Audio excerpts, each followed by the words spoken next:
রাসূলুল্লাহ সাল্লাল্লাহু আলাইহি ওয়াসাল্লাম একদিন বললেন, যে ব্যক্তি কুল হুয়াল্লাহু আহাদ এই সূরাটাকে 10 বার পড়বে, যে ব্যক্তি এই সূরাটাকে 10 বার পড়বে, আল্লাহ তাআলা তার জন্য জান্নাতে একটা প্রাসাদ নির্মাণ করবেন।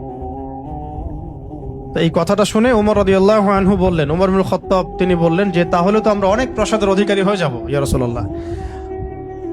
তার উদ্দেশ্য ছিল এটা, যদি আমি 20 বার পড়ি ইয়া রাসূলুল্লাহ, তাহলে নবীজি বললেন তাহলে দুইটা প্রাসাদ, যদি 30 বার পড়ি তা 3টা প্রাসাদ।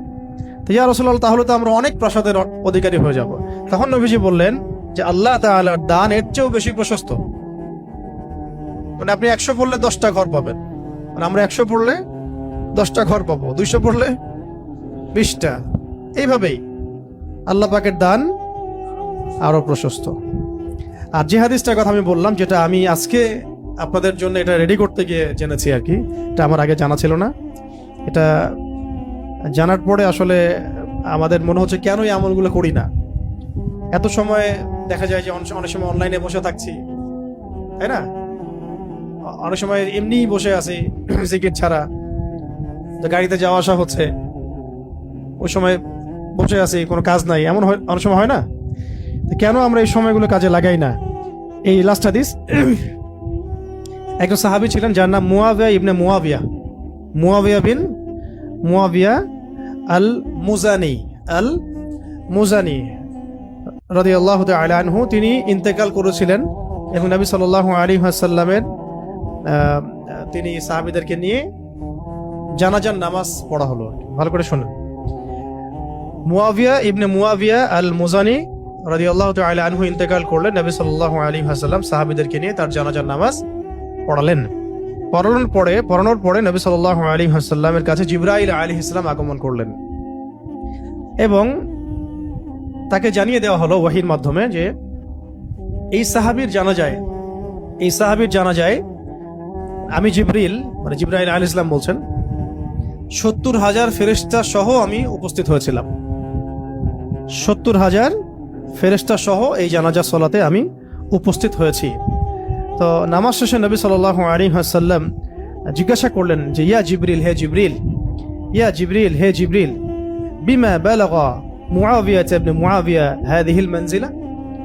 এই সাহাবীর মুআবিয়া ইবনে মুআবিয়া রাদিয়াল্লাহু তাআলা আনহুর কোন কারণে এই মঞ্জিলে তাকে পৌঁছে দেওয়া হলো? কোন কারণে তাকে এই মঞ্জিলে পৌঁছে দেওয়া হলো, মানে এত উঁচু মাকাম দেওয়া হলো? তখন তিনি বলছিলেন যে ইয়া রাসূলুল্লাহ সাল্লাল্লাহু আলাইহি ওয়াসাল্লাম, এই মর্যাদা লাভের কারণ হচ্ছে যে সে দাঁড়িয়ে, বসে, হেঁটে, সওয়ারিতে অবস্থায় সবসময় সূরা ইখলাস তেলাওয়াত করত। এই মর্যাদার কারণ হচ্ছে সে দাঁড়িয়ে, বসে, হেঁটে হেঁটে, সওয়ারিতে, মানে সার্বক্ষণিক তার আমলে ছিল, খুসুসি আমল ছিল সূরা ইখলাসের বেশি বেশি তেলাওয়াত। সুবহানাল্লাহ। এটা মুসনাদ আহমদে আসছে হাদিসটা, আরো কিছু হাদিসের মধ্যে আসছে হাদিসটা। তো আল্লাহ পাক আমাদের সবাইকে এই সূরার প্রতি বেশি বেশি আমল করার তৌফিক দান করেন। অনেকগুলো ফজিলত পেলাম, তাহলে ফজিলতগুলোর মধ্যে এগুলো সব অথেন্টিক, এগুলো নিয়ে কোনো ইনশাআল্লাহ সন্দেহের কিছু নাই। অন্য কিছু বইয়ের মধ্যে দেখা যায় যে 400 পড়লে, 1000 পড়লে কিছু আমল দেয়া আছে, এগুলো সনদগুলো সহি না এবং এগুলো দুর্বলতা আছে। তো ওইগুলো আমরা এখানে আলোচনা আনলাম না। মূল যে বিষয়গুলো সেগুলো বললাম যে এই সূরা প্রথমত রাতের বেলা পড়তে হবে, মানে আমরা পড়বো ইনশাল্লাহ। তারপরে সূরা ফালাক, নাস, ইখলাস, এটা তো সকাল সন্ধ্যায়, আবার ঘুমানোর সময়ও। ঠিক আছে, এটা গেল 3টা আমল। আরেকটা হলো অন্তত পক্ষে 10 বার দিনে, 10 বার তো পড়াই যায়। নিজের উপর এটা কিন্তু আমল হিসেবে নিয়ে নেওয়া যায়, আমি 10 বার পড়বো সারাদিনে। হ্যাঁ, একটা অট্টালিকা 10 বার পড়লে একটা প্রাসাদ, জান্নাতে একটা প্রাসাদ। 20 বার পড়লে 2টা, 30 বার পড়লে 3টা। যত বেশি পড়বে তত বেশি। সবচেয়ে বড় কথা, এই সূরার মধ্যে আল্লাহ পাকের তাওহীদ আছে এবং এই তাওহীদকে যে ভালোবাসবে আল্লাহ তাকে ভালোবাসবেন।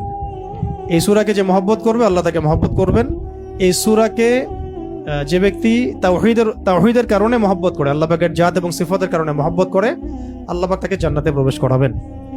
তো এখানে সবচেয়ে মূল কথাটা হচ্ছে আল্লাহ পাকের তাওহীদ। এই তাওহীদ কি, তাওহীদ কত প্রকার, তাওহীদের প্রকারভেদগুলো কি কি, তাওহীদের বিপরীত কি, শিরক কত প্রকার, ঠিক আছে, কি কেন, এর ক্লাসিফিকেশনগুলো, এইগুলো ইনশাআল্লাহ আমরা আগামী দার্সে জানবো ইনশাআল্লাহ। ঠিক আছে, আজকে এই পর্যন্ত থাক। আগামী দার্সে সবাইকে আসার আমন্ত্রণ জানাচ্ছি। আল্লাহ পাক আমাদের সবাইকে সূরাতুল ইখলাস বিশুদ্ধ করে তিলাওয়াতের এর মর্ম বোঝার এবং এর উপর নিয়মিত আমল করার তৌফিক দান করেন। এবং সূরা ইখলাসের মধ্যে যে তাওহীদ আছে, এই তাওহীদটা নিজের জীবনে আকীদায় আমলে নিজের আখলাকের মধ্যে প্রতিষ্ঠা করা এবং এই তাওহীদের ব্যাপক প্রচার প্রসার প্রতিষ্ঠায় নিজেদেরকে আত্মনিয়োগ করার তৌফিক আল্লাহ পাক আমাদেরকে দান করেন।